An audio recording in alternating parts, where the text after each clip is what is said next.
Hey guys. So, breathing is something that we do every moment of every day, right? But the way we breathe, did you guys know this? It can directly impact our energy, our stress levels, and how our body functions.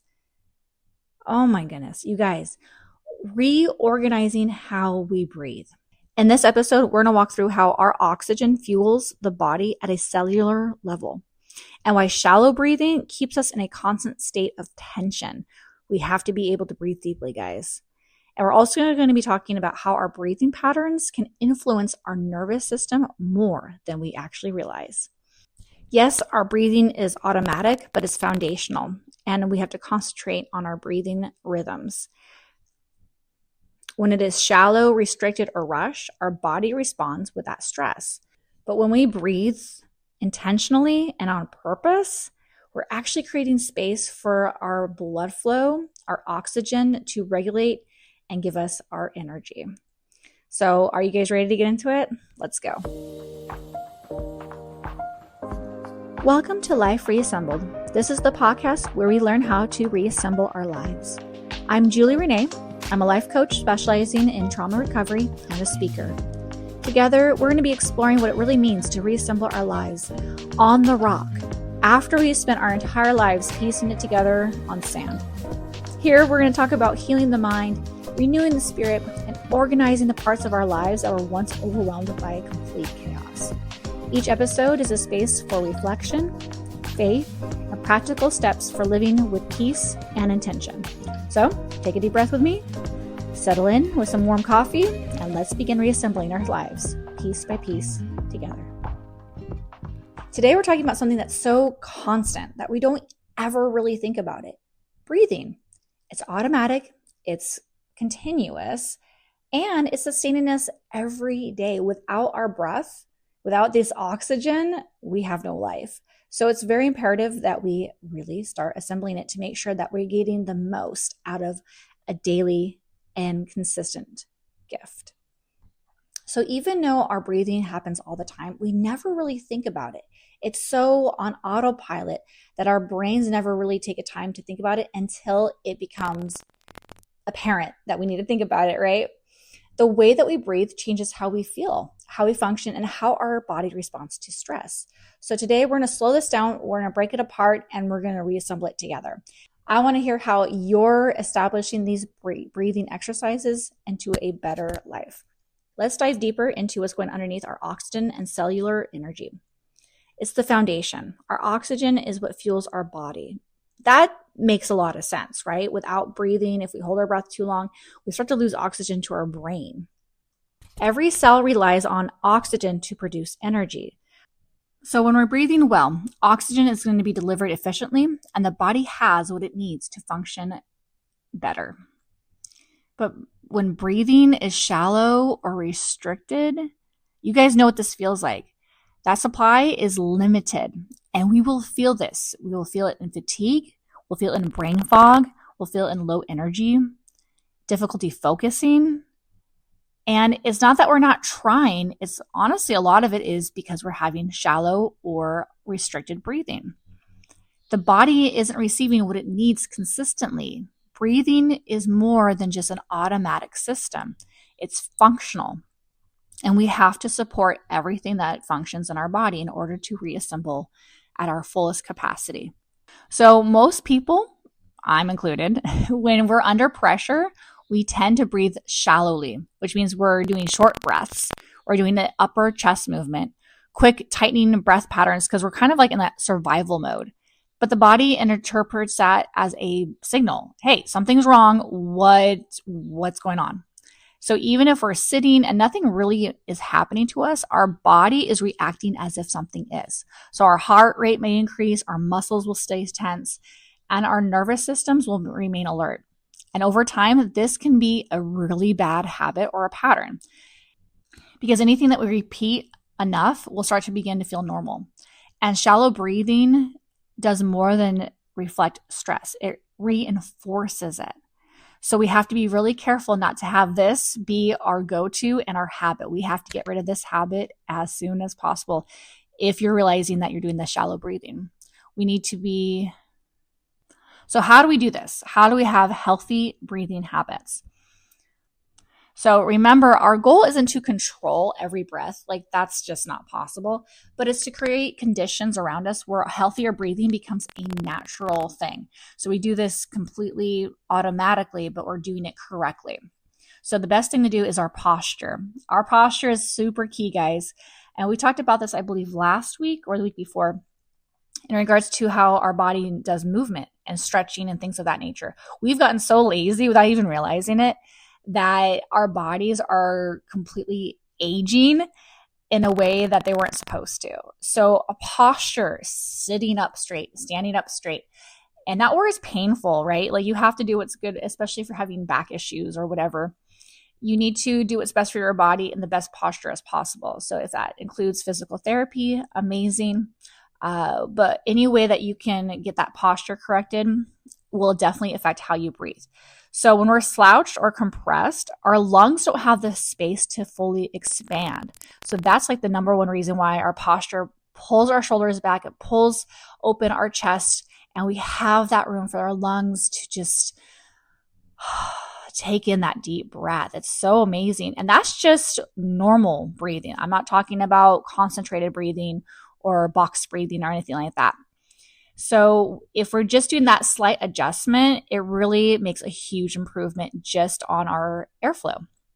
So to go back to movement, it naturally encourages our breathing to go deeper. And deep breathing is very valuable to our brains and our bodies.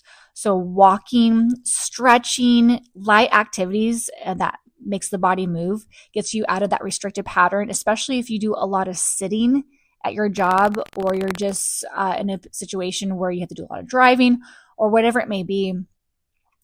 To try to do as much movement as you can outside of those times, a lot of stretching outside of those times will help you tremendously. But again, when you're sitting in the car, if you have the right posture, your shoulders back, chest out, that helps when you're sitting. So there are ways of doing natural breathing without having to make it difficult. And when you walk, it also supports circulation and breathing at the same time. I love stacking, and that's a great stacker right there. Getting fresh air. So our environment matters more than we think. If you're indoors a lot, again, I hate those plug-in things, anything that smells good, but it's not natural and it's chemically induced in order to smell that way is really probably not that good for our brains. So trying to get more natural candles, they have oil sticks, things like that if you're going to do anything indoors to help with the smell.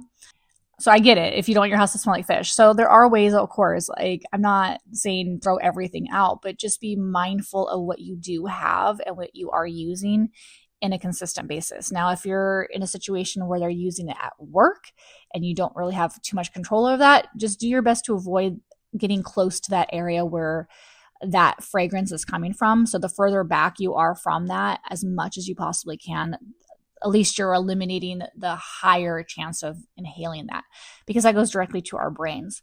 So getting fresh air as much as possible, stepping outside, even for a little while, can really help your breathing almost immediately.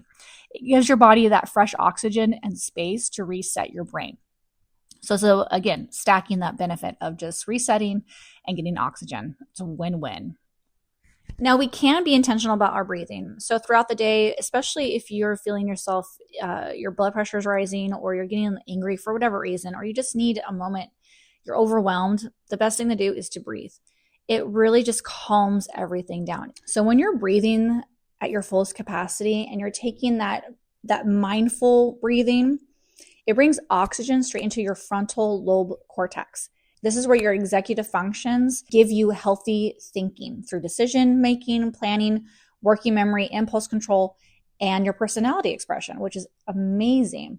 So that's why it's so imperative when you're angry or upset to breathe, because I always talk about when you're upset, you're thinking the back of your brain, which is like survival mode and defense mode, and I'm going to eat you mode, versus the frontal cortex where it's your decision making, your healthy brain, and you're able to make the decisive decision in that moment. Even if you're wrong, it's a better decision than thinking in the back of your brain where it's just pretty much out of survival. So mindful breathing is just that, being mindful of your breathing. You're taking slower, fuller breaths. You're aware of your breathing, and you have to pay attention to if you're feeling tight or if you're feeling rushed in any way. You want to do this throughout the day as much as you possibly can. Anytime you think about it, again, the short walks throughout the day, your posture, stepping outside for fresh air, all of this is going to help your body breathe more effectively and reassemble it in a simple, practical way that really don't have to change your lifestyle. It's just a matter of kind of readjusting it as you're applying it, and it'll become a new habit out of nowhere. Like so soon, you guys won't even realize it. Like, oh, I'm standing up straight. I'm sitting up straight. I'm getting oxygen to my lungs. I'm going to start taking more walks throughout the day. I'm going to be mindful. I'm going to take 2 minutes, guys. I cannot talk about this enough. The 2-minute reset is so powerful, of just breathing and thinking about nothing else but your breath, being present in the moment, doing your prayer. Like that 2 minutes where life around you doesn't necessarily exist. Like you're aware of it. Like you guys know that your life exists, but you're not letting your life control your every second.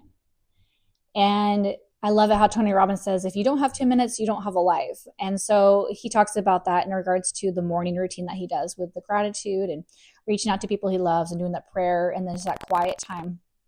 And that's like his go-to no matter what. Like he will always make sure like that is sacred and protected. And if you're a busy person like I am, having 2 minutes throughout the day here and there really makes a big difference to kind of get you back centered, so to speak, and like, okay, everything's fine. I can breathe. And I have other exercises you can do when it comes to organizing stress. It's crazy. You guys, we can be so functional when we do this, but breathing is a huge part of it. And that's what today is about. We have to remember too that our breath comes from God. God breathed into Adam. And so I truly believe, because we are Adam's children, that we also carry the breath of God. So even in those 2 minutes, if that, you can remember like, oh my gosh, just be still and know that I am God, right? That's the Psalm. And you just like, remembering that the breath in our lungs belongs to him. And it is a gift that he gives it to us. And so to take care of it properly is such a beautiful way to honor our breath, to honor our body, to honor our brain. Anywhere that we can reassemble our brains and keep it functioning at the highest level, I am all for. So it's not complicated. You're not forcing a lot of stuff. It's like super simple, you guys. Like that's the episode. It's super simple, but I just wanted to give these tips to you to encourage you that even something that's simple can change your life. And guess what? It's free. It's something that you already have. It is a tool in your tool belt that you already have, that God has given to you since the second you were conceived. And so it is so beautiful. Well, when you come out of the womb, you breathe, but like you have to have the oxygen inside too. It is such a beautiful, wonderful gift to have breath, to have a way for our bodies to function with oxygen. And so I want the breathing support that you do in your daily life to be very intentional. I don't want you guys just to go through your whole lives and just like, oh yeah, I breathe, like whatever. No, like there's so many practices about breathing. They have apps about breathing. They have all this meditation things about breathing, because they realize like, oh, hey, this is actually important. We should be breathing better. So I encourage you guys to concentrate on your breathing, being aware that this is something that you could do a little bit more in. And again, it becomes a new habit so quickly that you won't even realize that you're doing it anymore. But you're like, you can feel yourself breathing better.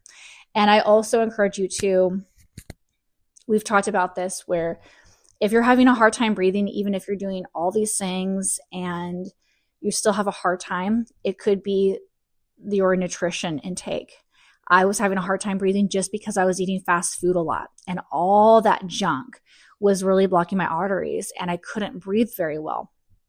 And so I had to like lean over. I had to like purposely take breaths just to breathe normally. Like this was a consistent daily thing. And like I didn't realize how my eating habits were contributing to my breathing patterns. So I'm not going to go into that too much today, but just keep that awareness of like, hey, how you're eating can also affect how you breathe. If you don't have room in your veins to get the oxygen because it's blocked by all this junk, I just like calling it junk because that's what it is. Like inside your body, what it turns into is just junk, and it's in the way. It's blocking the natural flow of oxygen. So just be mindful of that. Be aware of it. You can do this hand in hand with eating healthier and walking and standing up straight. Like that could be a possibility. So start wherever you feel it needs to be the most necessary. This is something you could do even right now as we're speaking. And I really believe that when your breathing starts to shift and you're breathing better and your mind settles easier, everything else that we work on becomes easier to support. I love you guys. If you feel like this is helpful to anybody, please feel free to share. Join us on our Facebook group. We'd love to see you on there. Reach out to me on DM on Instagram if you want to reach out to me. And then also check out our programs. Go on the website. We have different options there if you guys are interested in taking this a little bit further and going deeper into what your needs are specifically. All right, I will talk to you guys next week. Bye. Thank you for joining us for today's conversation on Life Reassembled. If this episode spoke to you, share it with someone who is also rebuilding their life, because none of us are meant to do this alone. To keep growing with us, join us on the Life Reassembled Facebook community. Check out our free identity blueprint on our website, or learn more about our coaching and upcoming courses at reassembledlife.com. That's re-assembledlife.com. You can also connect with me on Instagram at Life Reassembled for daily encouragement and resources.